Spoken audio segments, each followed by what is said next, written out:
February March ತಿಂಗಳ ಗೃಹಲಕ್ಷ್ಮಿ ಹಣ ಬಿಡುಗಡೆ ಮಾಡಿಲ್ಲ.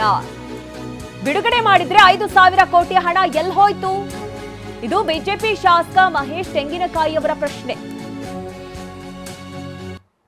ಸದನ ನಡೀತಕ್ಕಂಥ ಸಂದರ್ಭದಲ್ಲಿ ಮಹಿಳಾ ಮತ್ತು ಮಕ್ಕಳ ಅಭಿವೃದ್ಧಿ ಇಲಾಖೆ ಸಚಿವರಾಗಿರ್ತಕ್ಕಂಥ ಶ್ರೀಮತಿ ಲಕ್ಷ್ಮೀ ಹೆಬ್ಬಾಳ್ಕರ್ ಅವರಿಗೆ ಗಮನ ಸೆಳೆಯುವ ಸೂಚನೆಯಲ್ಲಿ ಪ್ರಶ್ನೆ ನಂಬರ್ 12ಕ್ಕೆ ನಾನು ಪ್ರಶ್ನೆಯನ್ನು ಕೇಳಿದ್ದೆ.